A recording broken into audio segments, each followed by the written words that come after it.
La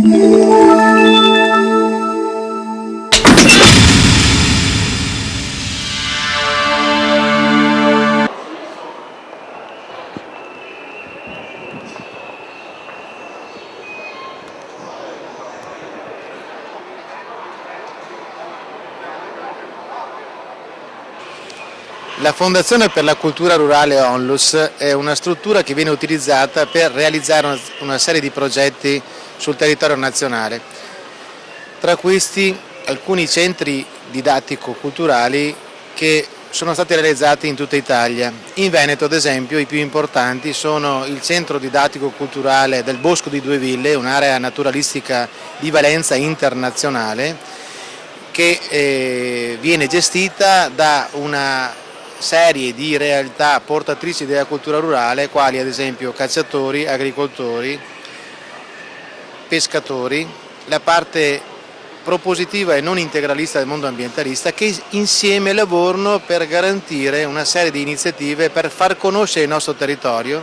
far conoscere il patrimonio faunistico ed ambientale, per farlo rispettare, iniziando dalle giovani generazioni. Questo ci consente di poter far capire quanto importante sia l'azione sinergica che viene portata avanti da tutte le realtà portatrici della cultura rurale.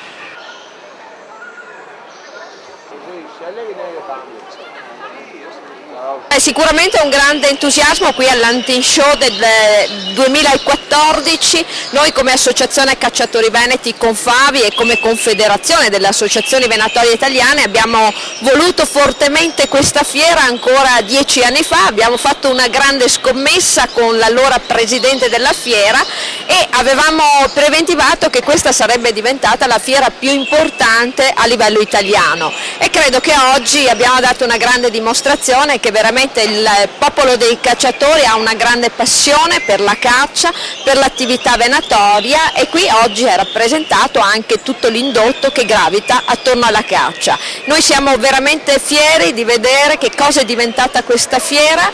qui a Vicenza e soprattutto di averla qui a Vicenza, e i cacciatori credo che abbiano dimostrato oggi che veramente vogliono un futuro per la caccia, c'è ancora molta passione.